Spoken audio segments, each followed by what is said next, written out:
Hello everyone, this is Sarfan guys. Let's start May-June 2022, variance 21. Let's see what we have in the paper. Calcium, magnesium and radium are group 2 elements. Radium follows the same trend as the other members of group 2 elements. Identify the highest energy orbital which contain electrons in the calcium atom. Sketch the shape of this orbital. Identify the highest energy orbital in calcium. Okay. सबसे पहली तो बात ये कि calcium का atomic number होता है 20. तो अगर मैं इसकी कॉन्फ़िगरेशन करूं in terms of sp notation तो हो जाएगा 1s2 2s2 then 2p6 then 3s2 then 3p6 and then 4s2. तो हाईएस्ट एनर्जी ऑर्बिटल कह रहे हैं, तो हाईएस्ट एनर्जी ऑर्बिटल तो बेटा 4s2 होगा, राइट? सो हम यहाँ लिखेंगे 4s और जाहिर सी बात है s ऑर्बिटल की शेप क्या होती है, स्फेरिकल होती है, तो हम स्फेरिकल शेप बना देंगे। एंड ऑब्वियसली 1s की शेप छोटी होती है, 2s की उससे बड़ी, 3s की उससे बड़ी और 4s की सबसे ज्यादा बड़ी शेप होगी, तो हमने थोड़ी सी रिलेटिवली बिगर शेप बना के देनी है एग्जामिनर को। Okay, write equations for the thermal decomposition of calcium nitrate we did in class. So ये हो जाएगा calcium nitrate is decomposed converting into calcium oxide, nitrogen dioxide and oxygen gas. Okay, suggest which of the group 2 nitrates, calcium, magnesium or radium, requires the highest temperature to decompose. Explain your answer. Thermal decomposition of nitrates down the group increase होती है। इसका मतलब radium require a lot of temperature for thermal decomposition and magnesium requires less temperature for the thermal decomposition. और हम आपको ये भी बता दें कि down the group thermal stability of group 2 nitrates always increases. इसका मतलब decomposition takes place at high temperature. Why? Because down the group ionic radius increase होता है, charge density decrease होती है, polarization का effect कम हो जाता है, distortion of electrons of anions यानी nitrate ions भी weaker हो जाता है. Okay, so that's what we need to write for 1 mark. State करने के लिए, सजेस्ट करने के लिए कह रहे हैं और एक्सप्लेनेशन भी मांग रहे हैं for 1 mark. ओके, तो हम बताएंगे thermal stability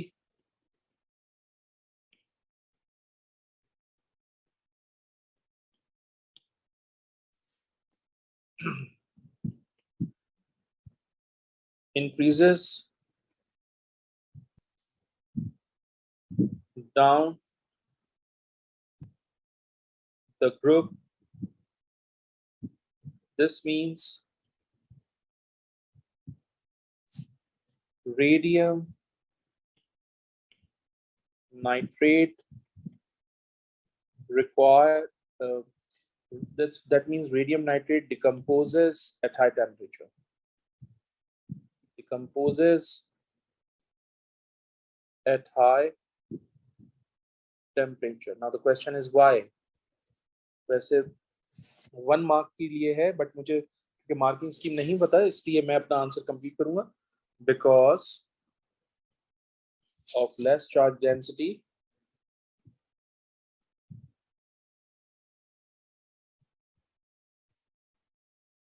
lower polarization and distortion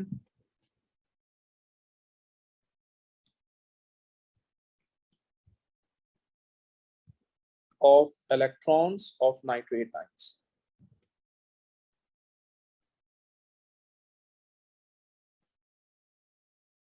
Okay, predict what you observe when aqueous radium chloride is added to aqueous sodium sulfate. Do not refer to the temperature change in your answer.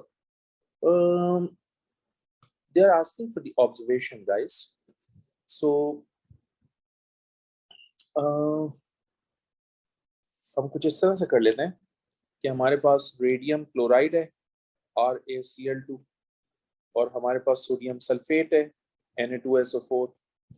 ये दोनों आपस में reaction करेंगे तो radium sulphate form करेंगे और साथ में सोडियम क्लोराइड. आप जानते हैं सोडियम क्लोराइड सॉल्युबल होता है, इसका तो सोल्यूशन मिलेगा, इसके प्रेसिपिटेट्स मिलेंगे। मुझे कैसे पता चला रेडियम सल्फेट के प्रेसिपिटेट्स होंगे? Because down the group solubility of group 2 sulphates decreases, इसका मतलब रेडियम सल्फेट के प्रेसिपिटेट्स होंगे। तो मैं यहाँ लिख देता हूँ white precipitates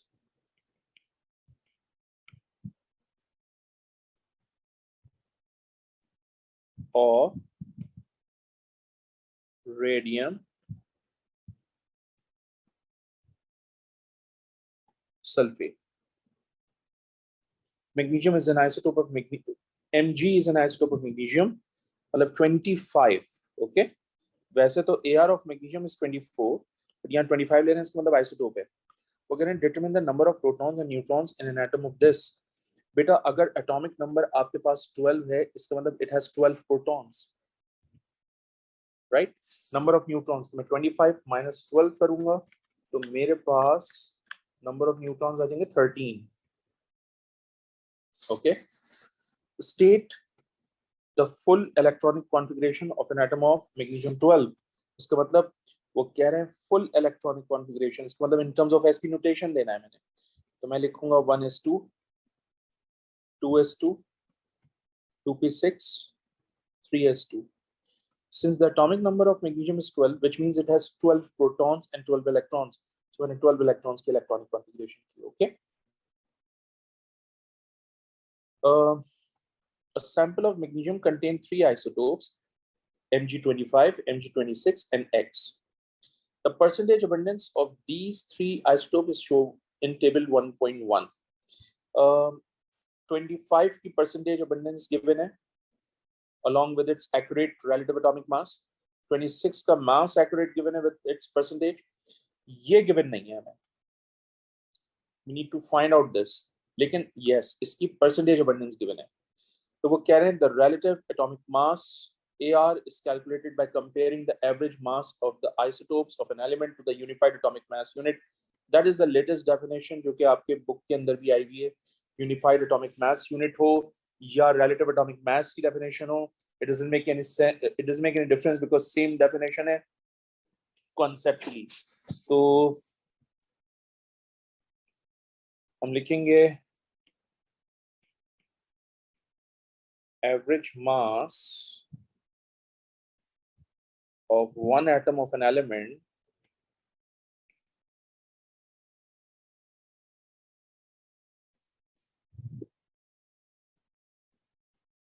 compared to 1/12 the mass of carbon 12 atom. ठीक है. Now calculate the mass of X, यानी आपसे ये वैल्यू कैलकुलेट करवा रहे हैं. Use the data from the table. Magnesium का AR is 24.31 and your calculation show your working. Okay.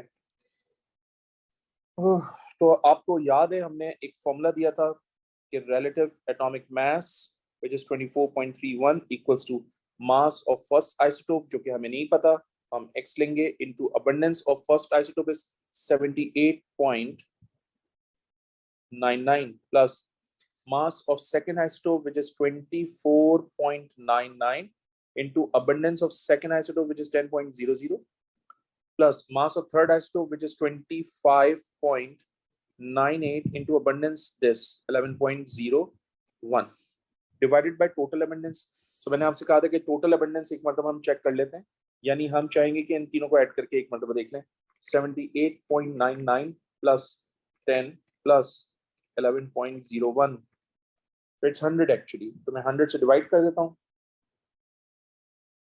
तो यहाँ से मुझे x की वैल्यू मिल जाएगी और यहाँ से मेरे पास x की वैल्यू आ जाएगी गाइस 23.99. ठीक है. तो मैं इसको राउंड ऑफ नहीं करूंगा, मैं इसको 23.99 ही लिखूंगा. क्यों? क्योंकि आप नोट करो यहाँ पर भी 4 सिग्फिक 4 सिग्फिक 4 4 4, इसका मतलब मेरा आंसर भी किस में होना चाहिए? 4 सिग्फिक में होना चाहिए. सही है. Next, state one similarity one difference in the properties of these isotopes of magnesium. Explain your answer. अच्छा, ये properties आपसे वो पूछा जर्नल फॉर्मेट की, ठीक है? मिसाल के तौर पे वन सिमिलैरिटी तो ये होगी because they have same number of protons and electrons. Different property होगी कि यार they have different number of neutrons. आप ये भी कह सकते हैं कि वन सिमिलैरिटी होगी कि भाई they have same number of electrons, so they have same chemical properties. Different क्या होगा? फिजिकल प्रॉपर्टीज डिफरेंट होती हैं according to O level chemistry. Alright, so आप दोनों लिख सकते हैं बिकॉज 2 मार्क्स है तो दोनों लिख कर देना चाहिए. सिमिलैरिटी से रिलेटेड हम सबसे पहले बात कर लेते हैं. सिमिलैरिटी है मेरे पास first one, same number of protons and electrons. सही, फर्स्ट हो गई. सेकंड, सेम केमिकल प्रॉपर्टी, क्योंकि सेम नंबर ऑफ इलेक्ट्रॉन्स थे, same chemical property. Okay, difference क्या होगा? पहला डिफरेंस है मेरे पास different number of neutrons,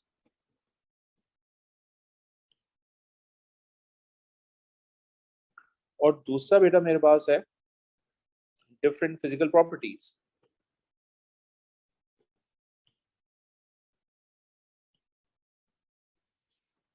different physical properties, ठीक है. अब ओ लेवल केमिस्ट्री में ये सारी चीजें पढ़कर आते हैं. Next, magnesium burns in oxygen. The activation energy for this reaction is plus 148 kilojoules per mole. Okay, state one observation when magnesium burns in oxygen. Do not refer to the temperature changes in your answer. So मैंने आपको लिखा है कि जब magnesium burned होता है in oxygen, bright white flame से burnt होता है, ठीक है ना? Burnt with bright white flame, वो हमसे कह रहे हैं 1. मैंने एक और भी लिखवाई है आपको. और जब जाहिर सी बात है मैग्नीशियम ऑक्सीजन के साथ रिएक्शन करेगा तो मैग्नीशियम ऑक्साइड बनाएगा which is a white solid. तो व्हाइट सॉलिड अपीयर. ओके, तो आप दोनों में से कोई एक लिखो, मेरे लिए ये ज्यादा इंपॉर्टेंट है, ठीक है. On figure 1.1 sketch a reaction pathway diagram for the reaction that occurs when magnesium burns in oxygen. Okay, तो एक बात तो तय हो गई यहां से कि burning is always exothermic. Combustion and burning is the same thing and it is always exothermic. फिर वो कह रहे हैं आपसे label the diagram to show the enthalpy change. That is negative obviously क्योंकि exothermic reaction है, and the activation energy. Okay, so हम यहाँ पर एक लाइन ड्रॉ करते हैं और इस लाइन के साथ हम ये बना देते हैं, ठीक है. अच्छा, अब होगा ये कि ये आपके पास है मैग्नीशियम, ये आपके पास है ऑक्सीजन, और ये आपके पास है मैग्नीशियम ऑक्साइड. क्योंकि एक्सोथर्मिक रिएक्शन है इसलिए energy of product is lower than that of reactant. That is the criteria for exothermic reaction. And obviously आप यहां से लेकर यहां तक एक्टिवेशन एनर्जी लेंगे. ओके, और उस एक्टिवेशन एनर्जी की वैल्यू कितनी है? Plus 148 kilojoules per mole. Alright, last but not the least, delta H कहा था उन्होंने हमसे. तमाम एक्सोथर्मिक रिएक्शन के लिए डेल्टा एच का जो एरो है वो हमेशा डाउनवर्ड होता है. So this delta H is basically negative. Okay, I hope it makes sense to you. Okay, next part is cold water reacts slowly, okay, with a piece of magnesium to produce bubbles of hydrogen gas. Yes, slow reaction होता है cold water का magnesium के साथ. Cold water reacts rapidly with burning magnesium, यानी steam के साथ बात कर रहा है. जब स्टीम का रिएक्शन होता है मैग्नीशियम से तो ऑब्वियसली वो बहुत ही रैपिड होता है.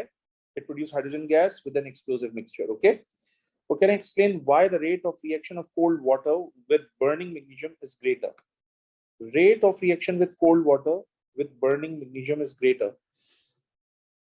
Burning magnesium का temperature obviously ज़्यादा होगा, kinetic energy ज़्यादा होगी, obviously rate of reaction भी ज़्यादा होगा.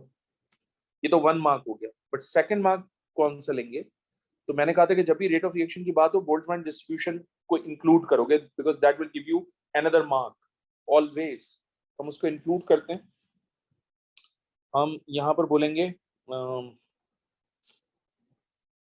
burning magnesium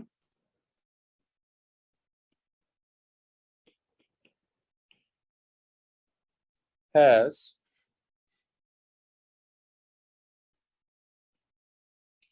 higher temperature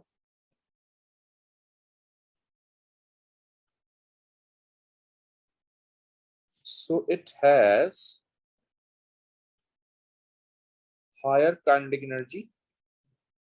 Okay, so it has higher kinetic energy.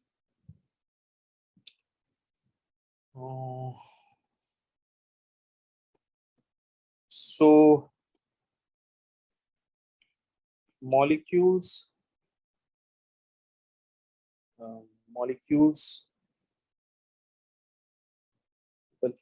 so greater number of molecules have energy equal to or greater than activation energy. ये Boltzmann distribution curve का point आ गया. और greater than activation energy. This means collision frequency increases.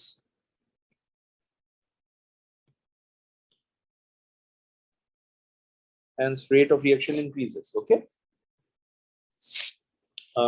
Next question, question number 2.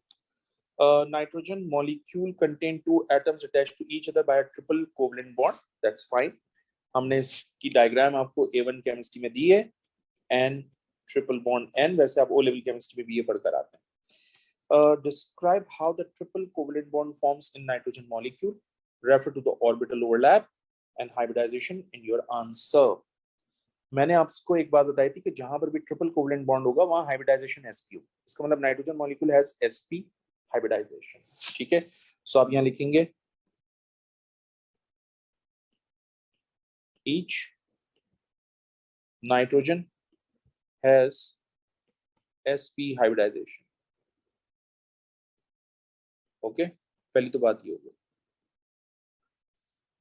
दूसरी बात ये हो गई कि nitrogen molecule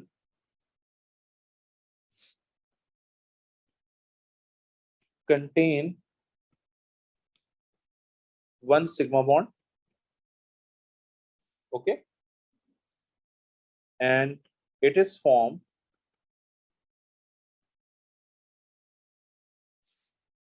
through head to head, also called head on overlapping,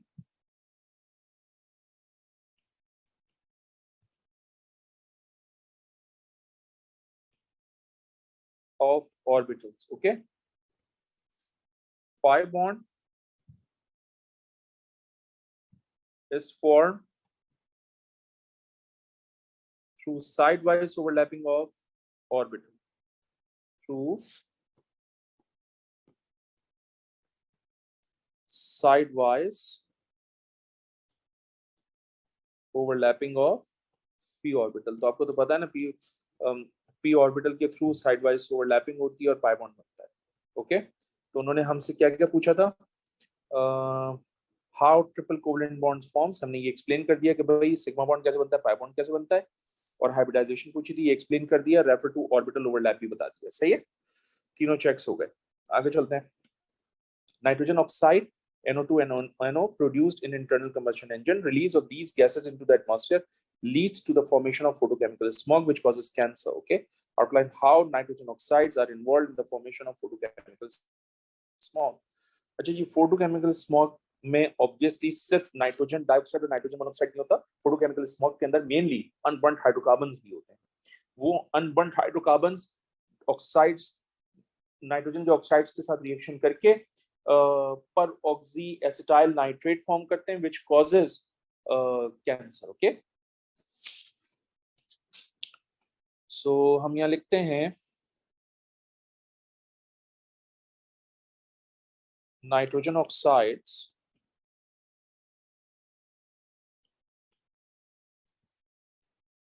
reacts with unburnt hydrocarbons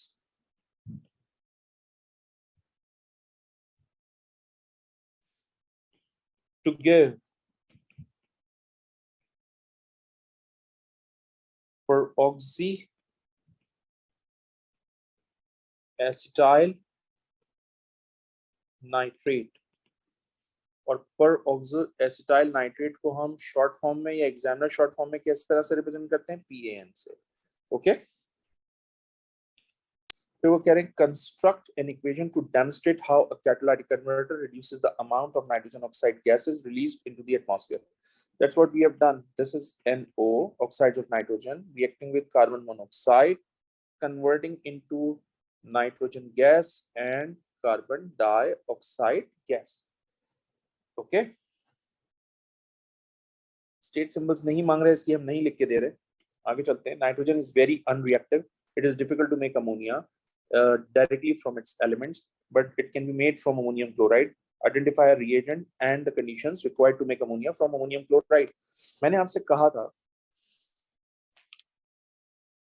when any ammonium salt react with any alkali, then always ammonia gas is given out. ये statement लिखवाया है मैंने आपको। Okay, इसका मतलब ये है कि इसी स्टेटमेंट को ध्यान में रखते हुए हमने काम करना है। तो रिएजेंट आइडेंटिफाई करना है हमने, तो हमें कोई एल्कली आइडेंटिफाई करनी है, तो हम आइडेंटिफाई कर सकते हैं NaOH और calcium hydroxide.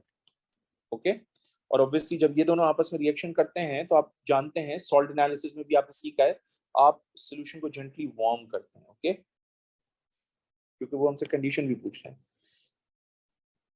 Gentle heating.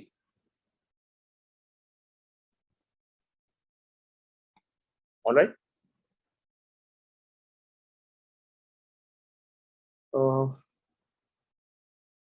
yeah, fine.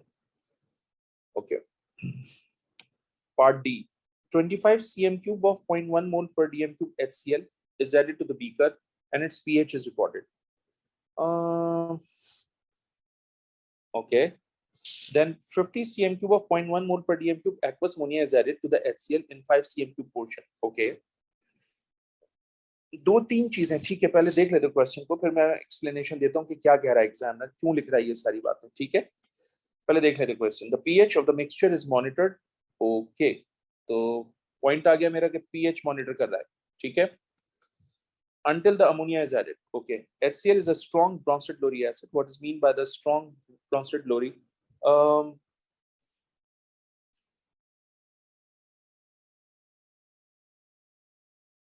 आप बोलेंगे proton, proton, my goodness, proton donors are called Bronsted-Lowry acid, and most importantly strong क्या रहा है, strong का मतलब fully ionizes in aqueous medium.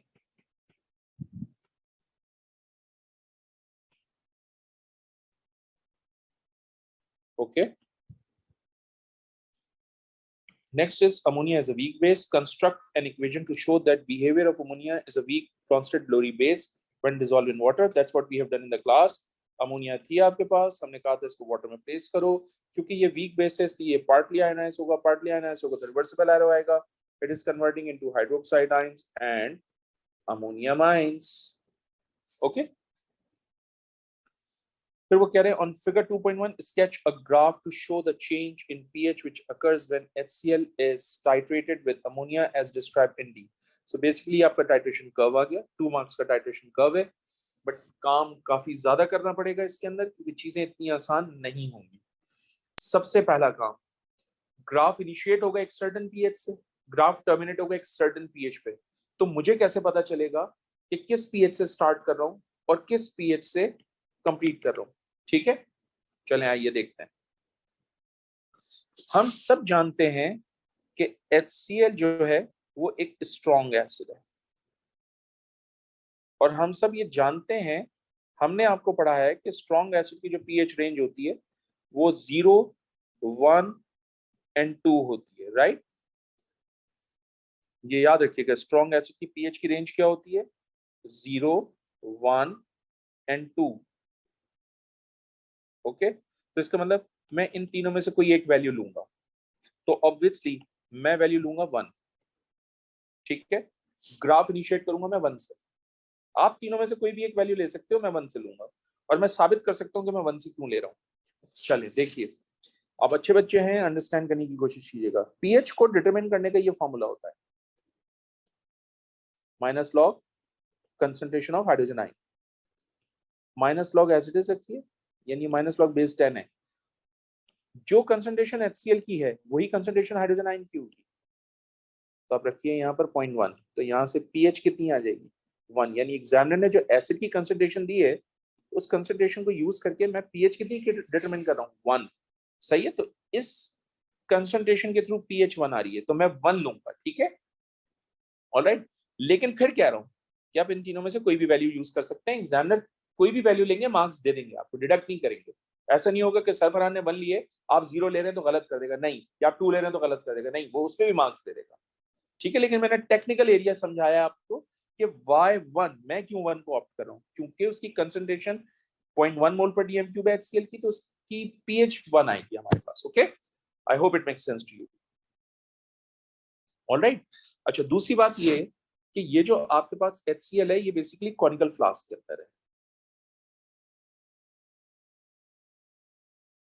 ठीक है, और दूसरी बात ये कि ये जो आपके पास एक्वस अमोनिया है, ये आपका ब्यूरेट के अंदर है।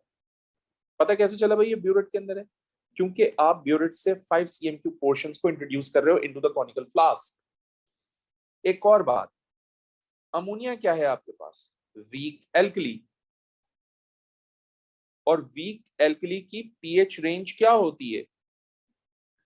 8 से लेके 11 तक होती है। तो यार इसमें से कोई भी एक वैल्यू यूज कर लो।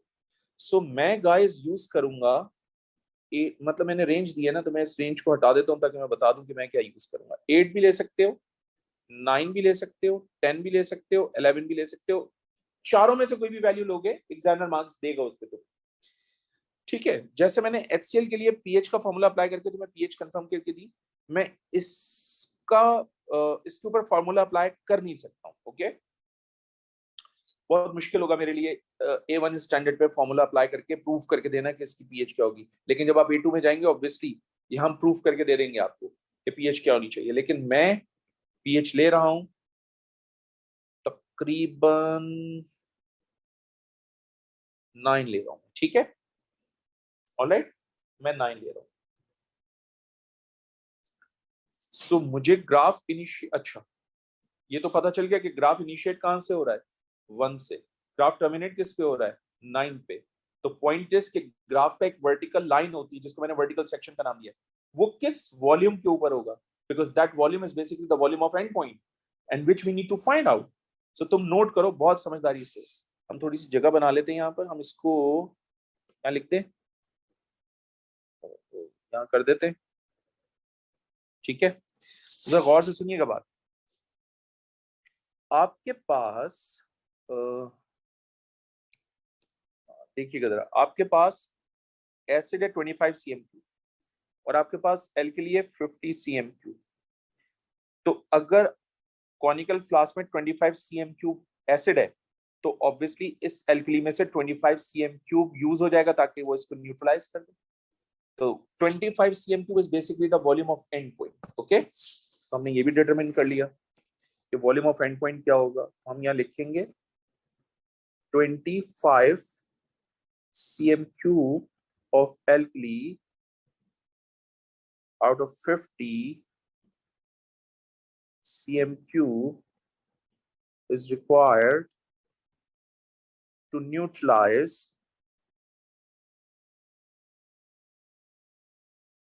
25 CMQ of acid. ओके बेटा, ये सारी चीजें पता चल गई।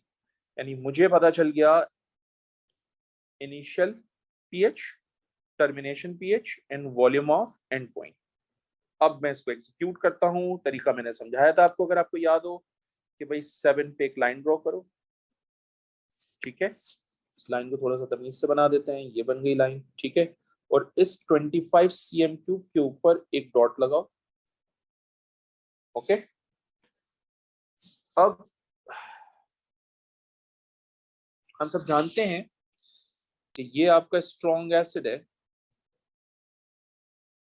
और हम सब जानते हैं कि ये आपका वीक एल्कली है। तो अगर आपको याद हो, मैंने बहुत डिटेल से आपको ये बात समझाई थी कि जब स्ट्रॉन्ग एसिड और वीक एल्कली की टाइट्रेशन होती है तो word pH of end point हमेशा एसिडिक होती है। ओके, सो इसका मतलब एसिडिक पीएच के लिए मैं 3 यूनिट्स लो पीएच 7 जाऊंगा और 1 यूनिट अबव पीएच 7 जाऊंगा। ओके, याद आया आपको?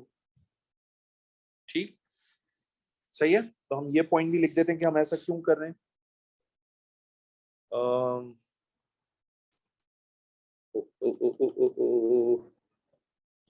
it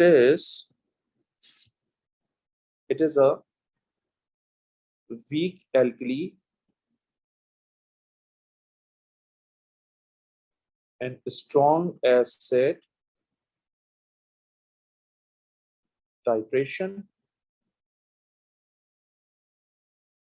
and strong acid, my goodness, what a work actually, and strong acid titration, hence pH of endpoint is acidic, और pH of endpoint क्योंकि acidic है, that means for vertical line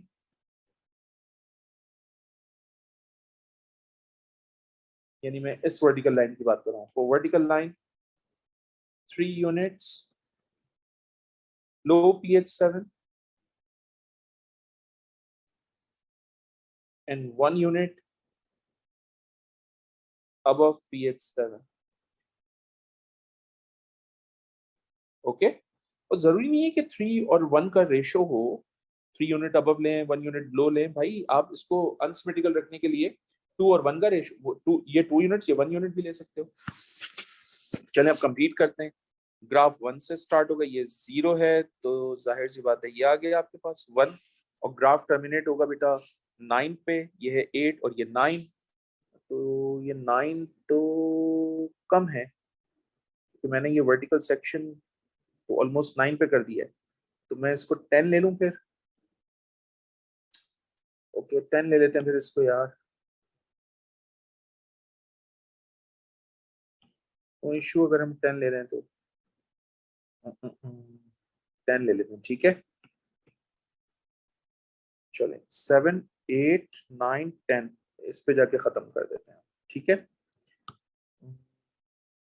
ये आ जाएगा आपके पास। ठीक, और हमारे पास टोटल वॉल्यूम अमोनिया का कितना था?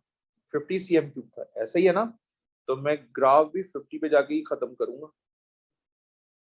Okay, I hope it makes sense to you. ठीक है बेटे, यहाँ से इसको हम रिमूव कर देते हैं। और आपको याद है मैंने क्लास में कहा था कि जब आप ये सारा काम कर लेंगे तो जो वर्टिकल लाइन होगी उसको आप डॉटेड लाइन इस तरह से बनाएंगे, क्योंकि this will give you mark in the paper. तो ये सारी चीजें जहन में रखनी है आपने और कंप्लीट करना है। Okay, let's move on to the next question. This question belongs to organic, और जो ऑर्गेनिक है वो मेरा फेवरेट है। Liquids that contain molecules of tea smells like lemons. Okay, थोड़ी देर के लिए अगर आप सोचें, थोड़ी देर के लिए, ये एल्कीन है,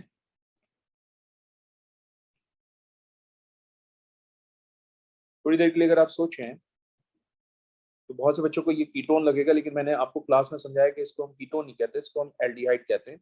एल्डिहाइड का जो H है वो स्केलेटल स्ट्रक्चर लिखते हुए कभी भी शो नहीं करते, ठीक है। तो इसका मतलब इस कंपाउंड टी में एक एल्कीन और एक एल्डिहाइड है।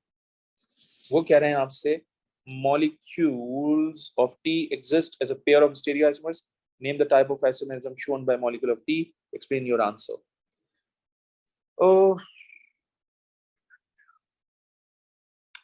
आप नोट करो,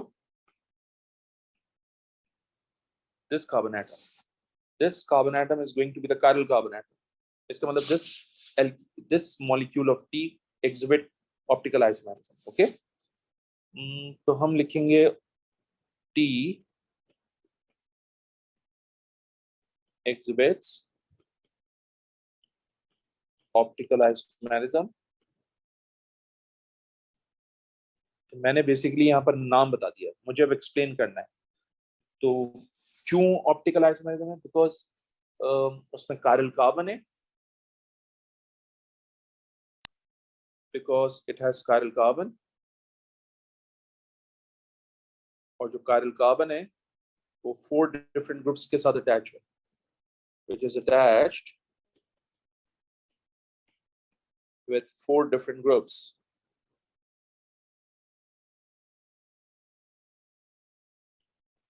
Four different groups. Okay. 2 organic products are produced when a sample of T is heated under flux with excess acidified concentrated KMnO4. My goodness, जब हम बात करते हैं ना excess reflux heated acidified concentrated KMnO4, इसका मतलब should react with alkene, क्योंकि hot concentrated KMnO4 मैंने एल्कीन के लिए करवाया आपको, और कहीं भी नहीं करवाया, इसका मतलब एल्कीन से रिएक्शन होगा, ठीक है। वो कह रहे हैं draw the structure of the 2 organic products from this reaction in the boxes. So मैं पहले एक छोटा सा काम करता हूँ, मैं पहले इस टी का स्ट्रक्चर लिखता हूँ, कॉपी कर लेता हूँ ताकि मुझे आपको सॉल्व करवाने में आसानी हो। स्क्रीनशॉट लेते हैं इसका, ठीक है। चलो देखो,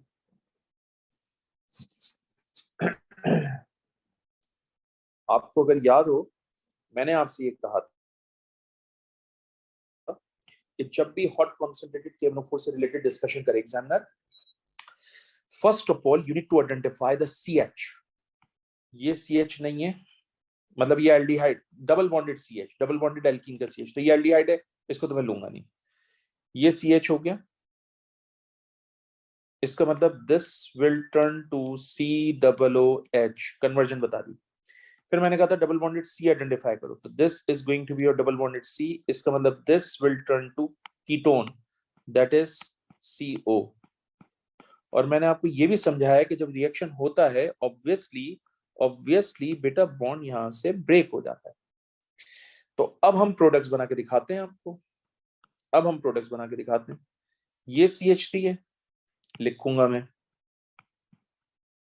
है ना। उसके बाद ये डबल बॉन्डेड C है, तो इसको मैं किस में कन्वर्ट कर दूंगा? कीटोन। एक डिफरेंट कलर से यू कर लेते हैं काम, ये आ गया कीटोन। उसके बाद क्या, ये वाला CH3, इसको लिखेंगे हम, इसका मतलब ये है मेरे पास प्रोपेनॉन।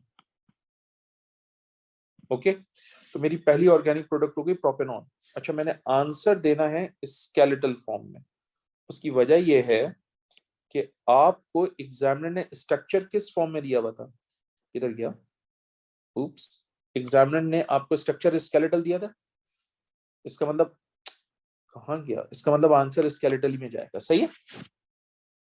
ओके, तो इसका हमने स्केलेटल ये बना दिया। अब दूसरा मॉलिक्यूल बनाना है हमने, तो हम प्लस लिखेंगे। आप नोट करें यहां से लेकर यहां तक ये सब कुछ एज इट इज रहेगा, इसमें कोई चेंज नहीं आ रहा, सही है। और ये CH कन्वर्ट हो जाएगा COOH में, तो मैंने COOH लिखा, सही है।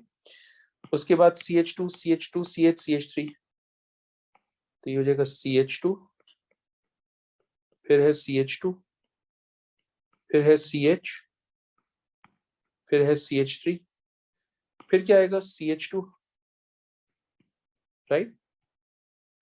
और ये क्या है आपके पास एल्डिहाइड, क्योंकि एक स्ट्रॉन्ग ऑक्सीडाइजिंग एजेंट यूज हुआ है, व्हिच मींस ये एल्डिहाइड ऑक्सीडाइज होकर किस में कन्वर्ट होगा, COOH। तो मैं यहां लिखूंगा COOH, क्योंकि ड्यूरिंग ऑक्स रिएक्शन ये ऑक्सीडाइज होकर COOH में कन्वर्ट होगा। ओके, तो अब मैंने इसको उठाकर स्केलेटल फॉर्म में लिखना है, तो हम स्केलेटल लिख लेंगे, मसला नहीं है। ये हो जाएगा आपका COOH, ये आपका COOH हो गया।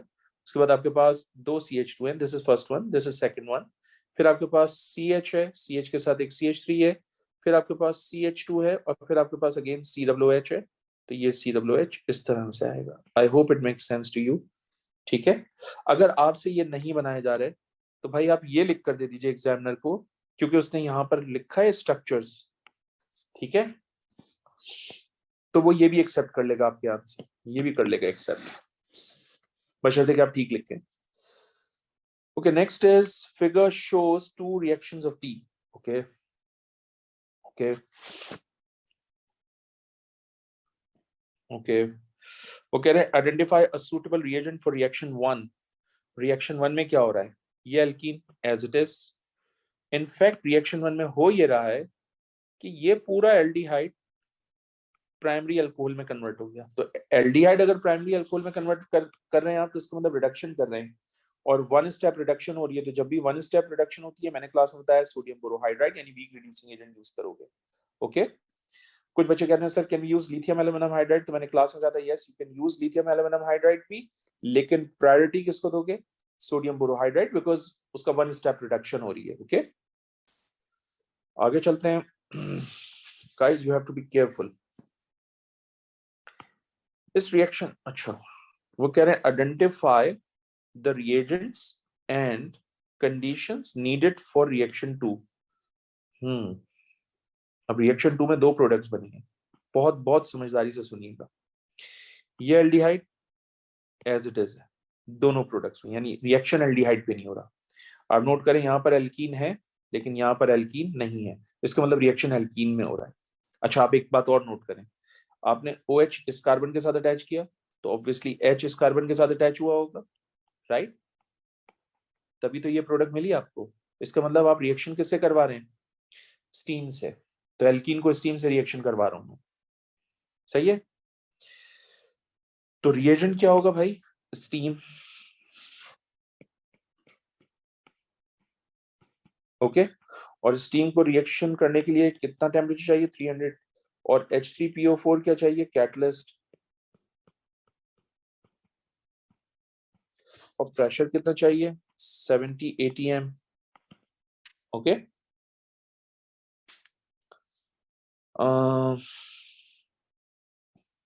आप नोट करें, थोड़ा सा नोट करें। हमारे पास ये दो प्रोडक्ट्स बनी है, बट रिएक्शन किससे हो रहा है, स्टीम से हो रहा है ना। बट प्रोडक्ट दो बनी है, क्यों भाई, ये भी स्टीम से बन रही है, ये भी स्टीम से बन रही है। आप नोट करें, यहां पर आपने OH अटैच किया, यहां पर H इस केस में, और इस केस के अंदर आपने सिचुएशन डिफरेंट रखी है, आपने यहां पर OH अटैच किया और यहां पर H।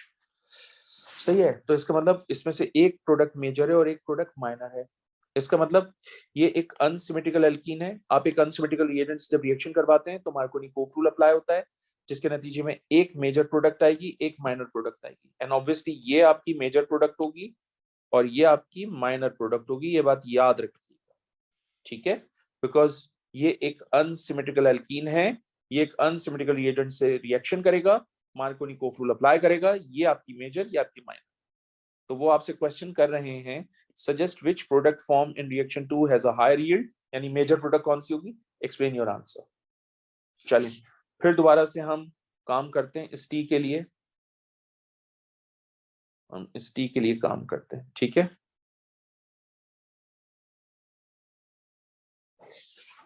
देखिए पहली पॉसिबिलिटी तो टी से रिलेटेड ये है कि भाई ये आपका टी है और इस टी के अंदर खास बात यह है कि ये pi bond, hold on a second, ये पाई बॉन्ड इस कार्बन एटम पे शिफ्ट हो जाए, नहीं,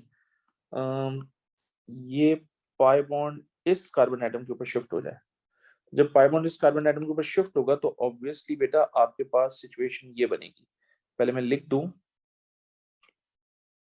ठीक है, ताकि फिर हमें समझने में आसानी हो। ओके, ये आ गया नेगेटिव चार्ज इस कार्बन एटम पे, और इस कार्बन एटम पे कौन सा चार्ज आएगा, positive. Okay, CH2 CH2 CH, फिर CH2 and then this thing. Okay, ये आ गया आपका, ये हमारी पहली priority, first possibility. Second possibility क्या होगी वो भी दिखा देते हैं। सेकंड पॉसिबिलिटी में सिनेरियो ये है कि ये वाला जो पाई बॉन्ड है ना, ये आप एक्चुअली इस कार्बन एटम के ऊपर शिफ्ट कर दें। तो जब आप इस कार्बन एटम के ऊपर शिफ्ट करेंगे पाई बॉन्ड, तो बेसिकली आपके पास सिनेरियो क्या होगा, सिनेरियो ये होगा कि ये कार्बन आपके पास प्लस और ये कार्बन आपके पास minus, this one is minus, this one is plus. Okay, ठीक है। अह, ये आया, ये आया, ये आया, this one is this one is this, and this. I hope it makes sense to you. ये हमारी सेकंड पॉसिबिलिटी होगी। तो पाई बॉन्ड को ब्रेक करने की दो डिफरेंट पॉसिबिलिटीज हैं इस सिचुएशन में। आप नोट करें, ये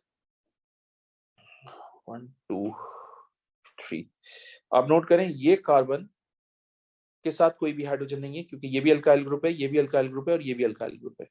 इसका मतलब this is going to be your 3 degree carbocation. Okay,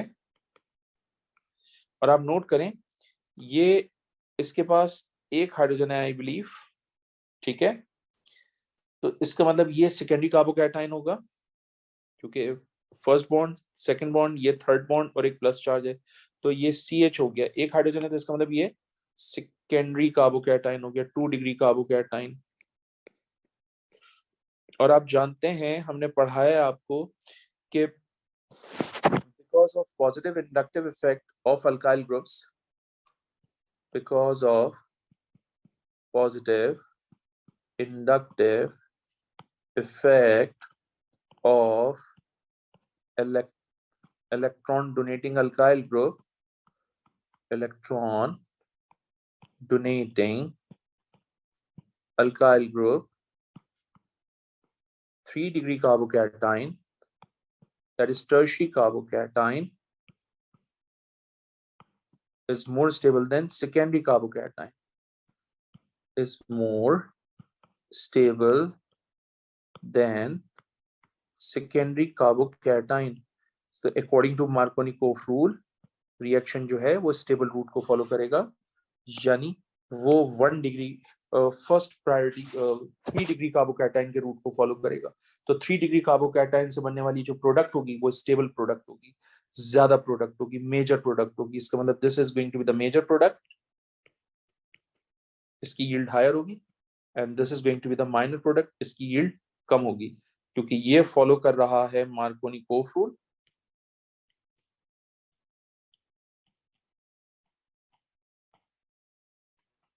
और ये फॉलो नहीं कर रहा। ठीक है, this one is not following the Markovnikov rule. Okay, so along the line हमें यही कुछ लिख के देना है एग्जामिनर को, तो हम लिख के दे देते हैं। हम लिख कर देते हैं कुछ इस तरह से,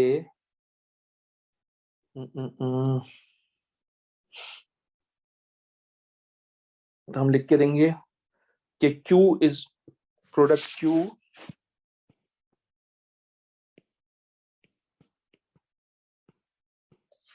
is obtained in a higher yield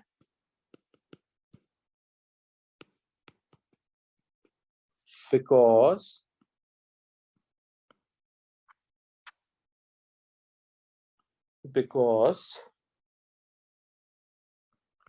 its 3 degree carbocation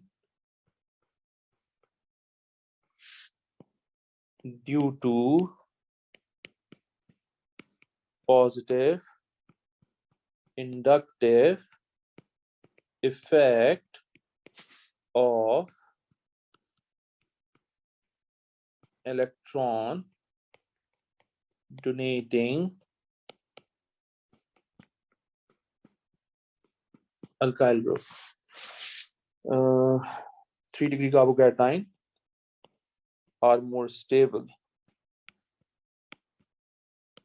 ठीक है, ऑलराइट। और आप यहाँ पर लिखेंगे कि R जो है वो 2-degree carbocation को फॉलो कर रहा है। मैं यहाँ कलर चेंज कर लूँ, whereas product R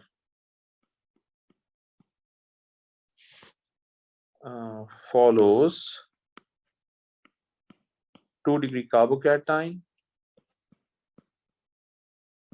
which is less stable than tertiary,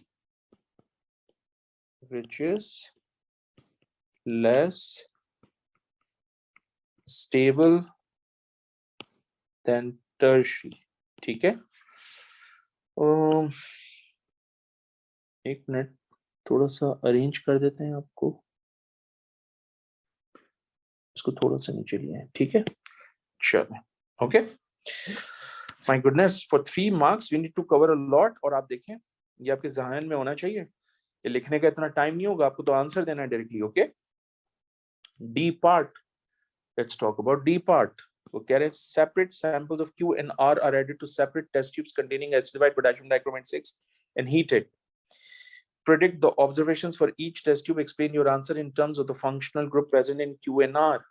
अच्छा, पहली तो बात ये कि ये भी एल्डिहाइड है, ये भी एल्डिहाइड है, तो मैं एल्डिहाइड का कोई टेस्ट नहीं कर सकता हूँ क्योंकि दोनों में पॉजिटिव आएगा, फिर दोनों को डिस्टिंग्विश नहीं कर सकता हूँ, right. First thing. For second thing, it is 3-degree alcohol, और आप जानते हैं कि ये 3-degree alcohol can not oxidise because of the absence of hydrogen. Whereas आप जानते हैं कि ये सेकेंडरी अल्कोहल है, 2-degree अल्कोहल है, and you guys know can oxidize because of the presence of hydrogen, right? तो अगर मुझे Q और R को डिस्टिंग्विश करना हो तो मैं ऑब्वियसली रिएजेंट यूज करूंगा, और मैं रिएजेंट और ऑब्जर्वेशन, सो बेटा विद हम यूज करेंगे K2Cr2O7। एक minute, for Q no reaction with K2Cr2O7 in the presence of acidic medium। ठीक है, okay। For R, orange to green color is observed, okay।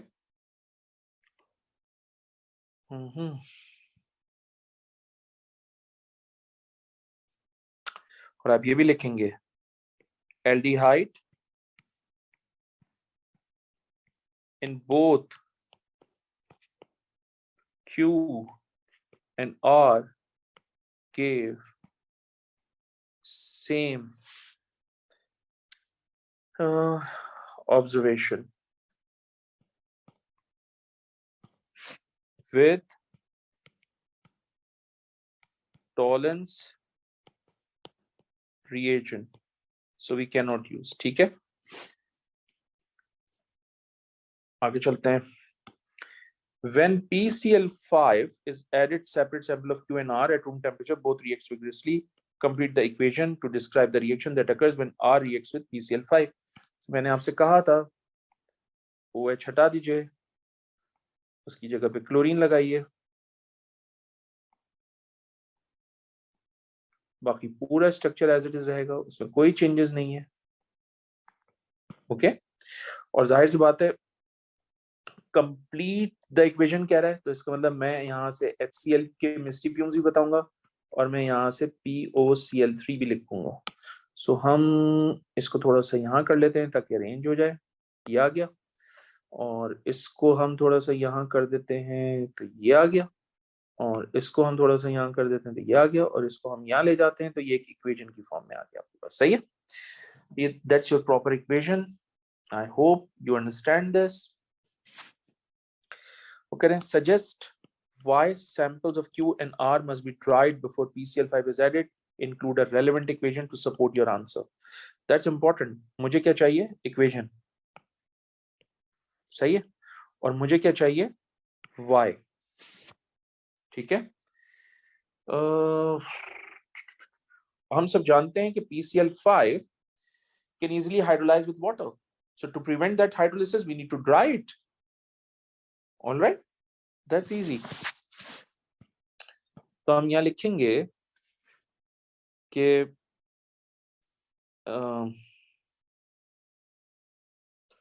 PCl5 can easily hydrolyze with water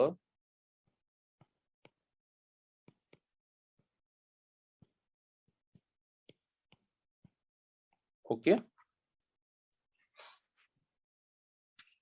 और support your answer. तो इसका मतलब मुझे equation बना के देनी है, तो ये हो जाएगा PCl5 प्लस H2O एरो, हम सब जानते हैं कि HCl बनेगा मिस्सी फ्यूम्स, और फॉस्फोरिक एसिड बनेगा H3PO4। ओके, वाई कह रहा है PCl5 can easily hydrolyse with water because of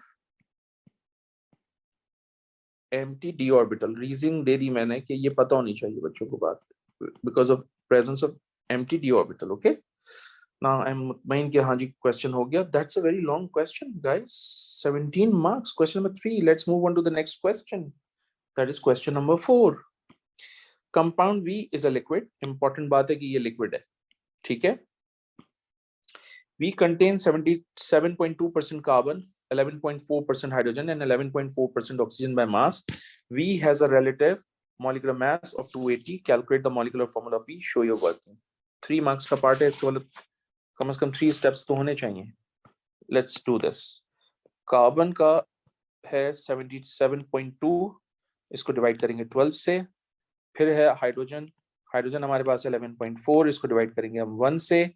फिर है हमारे पास ऑक्सीजन, ये है 11.4, इसको हम डिवाइड करेंगे 16 से। ऑलराइट, तो हमारे पास ये आ जाएगा 6.433, ये हो जाएगा 11.4 और 11.4। Okay, 11.4 divided by 16 is going to be 0.7125। ठीक है, अब 0.7125 इज द लीस्ट वैल्यू, तो होल नंबर डिटरमिन करने के लिए, रेशियो डिटरमिन करने के लिए इससे डिवाइड कर देंगे। 7125, सो ये आपके पास 1 आ जाएगा। ठीक है, 11.4 divide by answer is going to be 16, और ये हो जाएगा 6.433 divided by 0.7125 is going to be 9। तो इसका मतलब आपका इंपेरिकल फॉर्मूला हो गया C9H16O, and that's your empirical formula, and he is asking what molecular formula, तो मैं यूज करूंगा C9H11, sorry H16O, hold H16O taken N equals to MR। MR मुझे दिया हुआ 280, मैं इस पूरे C9H16O का मास कैलकुलेट करूंगा, तो 12 टाइम्स 9 प्लस 16 प्लस 16, ये हो जाएगा मेरे पास 140, तो ये हो जाएगा 140 N। तो यहाँ से N की वैल्यू निकालेंगे हम, 280 divided by 140, 280 divided by 140 is going to be 2। So अगर मैं यहाँ पर 2 रख दूं, मेरे पास मॉलिक्यूलर फॉर्मूला आएगा। कलर चेंज कर लेते हैं ताकि स्टेप डिफरेंट हो जाए, तो ये हो जाएगा C9H16O टेकन 2। सो गाइस मेरा फॉर्मूला हो जाएगा C18 H32O2 and that's my molecular formula, जो कि मैं यहाँ पर लिखूंगा C18H32O2. ओके, उसके बाद है we contain two types of functional groups, carboxylic acid and alkene. Describe a chemical test and observation which confirms the presence of a carboxylic functional group. तो भाई मैंने तो आपको बताया है कार्बोक्सिलिक फंक्शनल ग्रुप को कंफर्म करने के लिए आप सोडियम मेटल का टेस्ट कर सकते हैं, बबल्स ऑफ हाइड्रोजन गैस मिलेगी, सोडियम कार्बोनेट का टेस्ट कर सकते हैं, एफिरवेसेंस ऑफ कार्बन डाइऑक्साइड मिलेगी. तो I will go for sodium carbonate gives brisk effervescence. ठीक है, ये थोड़ा सा मैंने और इधर कर देते हैं इसको.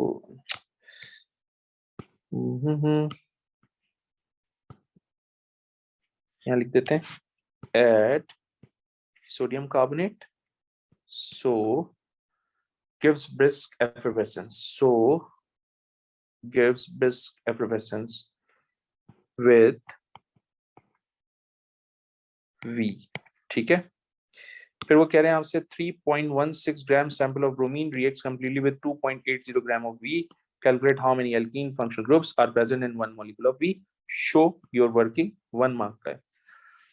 My goodness, 1 mark का है, but lot of working. अच्छा चलो एक काम करते हैं. In the first step, let's find out the moles of bromine.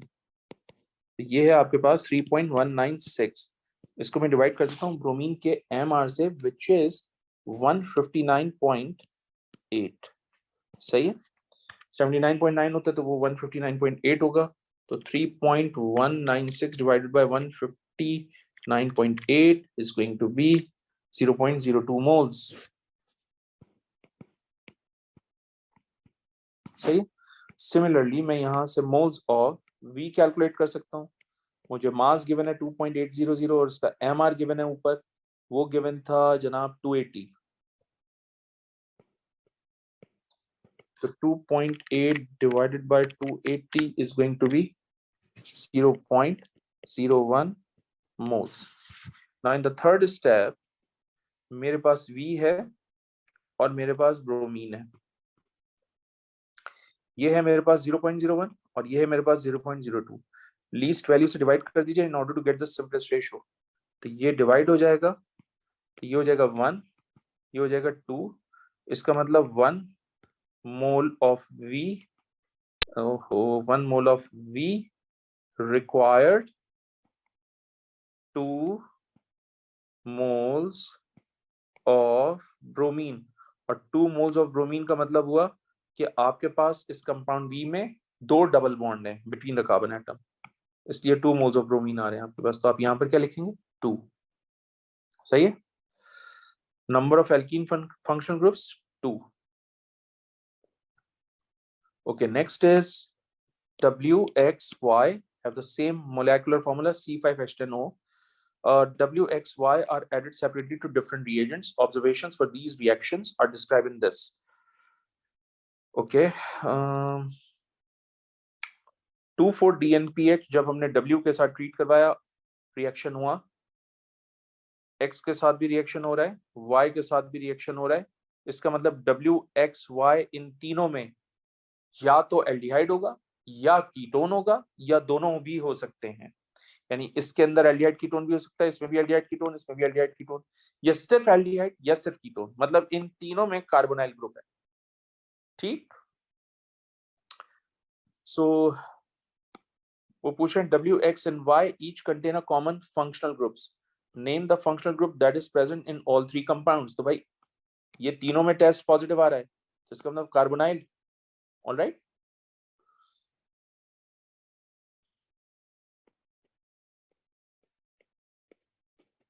Okay, फिर वो आपसे कह रहे हैं state the formula of the yellow precipitate produced when X is added to alkaline aqueous iodine. Alkaline okay, alkaline aqueous iodine का reaction है, W के साथ कोई रिएक्शन नहीं है, Y के साथ भी कोई रिएक्शन नहीं है, लेकिन X के साथ येलो प्रेसिपिटेट आ रहे हैं। तो अगर X के साथ येलो प्रेसिपिटेट आता है तो आप जानते हैं कि ये येलो प्रेसिपिटेट आयोडोफॉर्म के होते हैं, जिसको हम ट्राई आयोडोमीथेन भी कहते हैं। उसका फॉर्मूला होता है CHI3। ओके,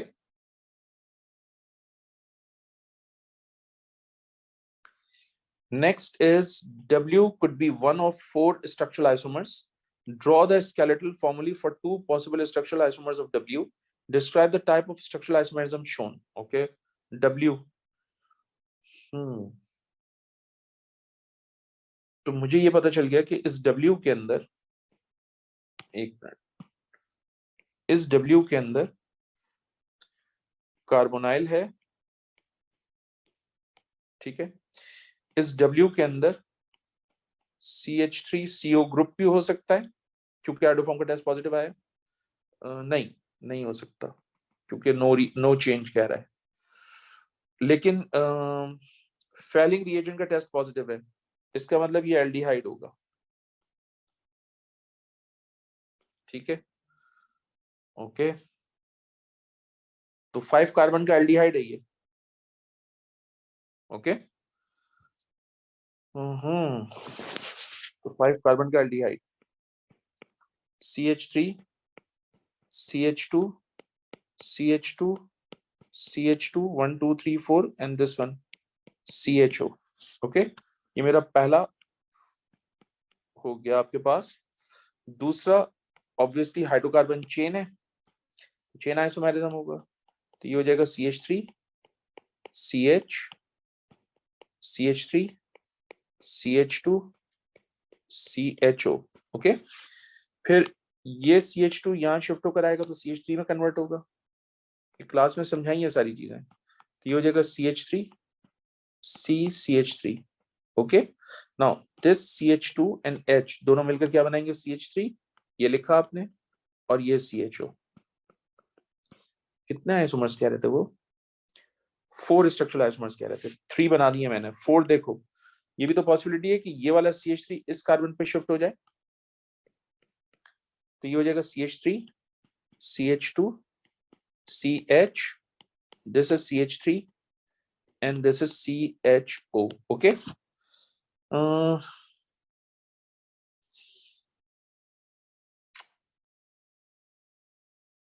तो टाइप ऑफ आइसोमेरिज्म तो चेन आइसोमेरिज्म है, क्योंकि सब जगह अल्काइल ब्रांच इनफेक्ट इन्वॉल्व हो रही है।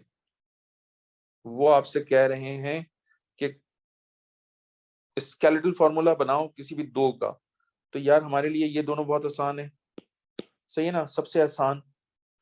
वैसे तो सबके आने चाहिए, चलो मैं सबके ही बना देता हूँ, सीख रहे हैं तो सबके देख लें। ये हो जाएगा 1 2 3 4, 1 2, ये हो जाएगा 1 2 3 4 5,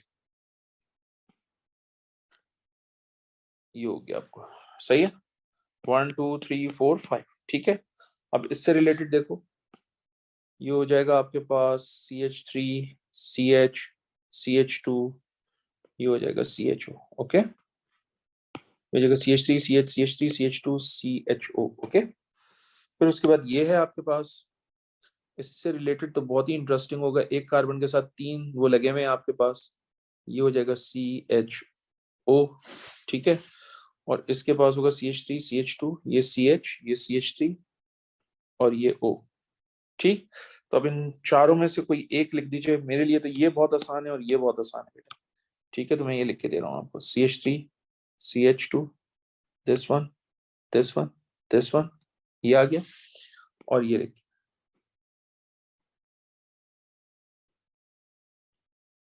ओके।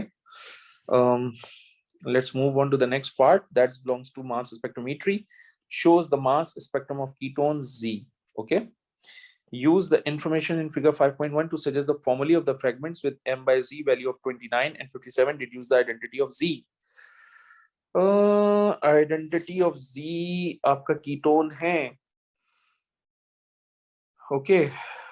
5 कार्बन एटम का कीटोन, देखो ये बन सकता है CH3 CO CH2 CH2 CH3, ये एक हो गया, ये भी तो बन सकता है CH3 CH2 CO CH2 CH3, ऐसे ही है ना। या तो ये बनेगा 5 कार्बन का कीटोन, या ये बनेगा। अब बच्चे कहते हैं कि सर हम इस तरह भी तो लिख सकते हैं, फॉर इंस्टेंस इस तरह CH3 CH2 CH2 CO and CH3। तो बच्चे कहते हैं सर हम इस तरह से भी तो लिख सकते हैं। तो गाइस इसमें और इसमें कोई फर्क नहीं है, ठीक है, एक ही बात है। चलो अब फ्रेगमेंटेशन देखनी है मैंने, मुझे एक 29 का फ्रेगमेंट चाहिए। तो गाइस 29 का फ्रेगमेंट मुझे यहां से मिल रहा है ना, ये मुझे 29 का फ्रेगमेंट दे रहा है। फ्रेगमेंट मैंने सिखाया 29 का क्या होता है, CH3 CH2 प्लस, ओके। और दूसरा ये 29 का फ्रेगमेंट आ गया CH3 CH2 plus. Now I need the 57 वाला, 29 वाला तो मुझे मिल गया, 57 वाला चाहिए मुझे। 57 जरा इसको देखो, 15 14 और ये, इन तीनों को मिला के देखते हैं।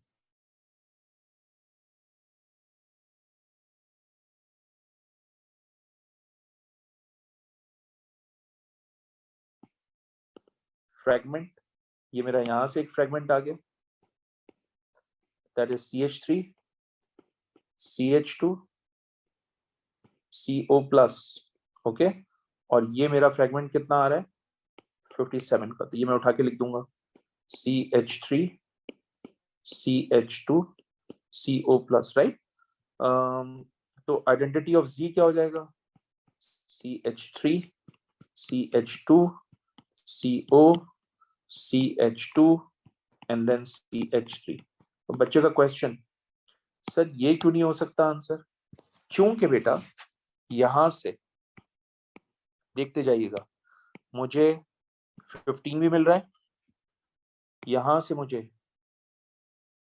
29 भी मिल रहा है, यहां से मुझे काफी पॉसिबिलिटीज हैं, यहां से मुझे ये सब भी तो मिल रहा है। एक मिनट, यहां से मुझे ये भी तो मिल रहा है, ये पूरा फ्रैगमेंट है ना। ये कितना हो जाएगा 15 प्लस 28, 43 का फ्रैगमेंट मिल रहा है, राइट। अच्छा मुझे यहाँ से ये भी तो मिल रहा है, यहाँ से बहुत सारे फ्रैगमेंट्स मिल रहे हैं, यहाँ से ये भी मिल रहे हैं, ठीक है ना। अगर इतना फ्रैगमेंट लूं तो ये हो जाएगा 15 plus 16 plus 12 plus 14 is going to be 57। तो बेसिकली आप नोट करें, यहाँ से मुझे मल्टीपल मिल रहे हैं, राइट, लेकिन यहाँ से मुझे सिर्फ 2 मिल रहे हैं, और उसने सिर्फ 2 ही दिए हुए थे मुझे, ओके, ठीक है। तो इसमें से मल्टीपल मिल रहे हैं, 43 वाला भी है, 15 वाला भी है, 57 वाला भी है, और ये भी एक है, ये भी एक है, ठीक है। तो इतने सारे निकल रहे हैं, लेकिन यहाँ से बिल्कुल क्लियर कट 2 मिल रहे हैं मुझे स्ट्रेट अवे, 29 57, इसलिए मैंने इसको ऑप्ट कर लिया, okay. That's the end of your paper, thank you very much guys, give the feedback.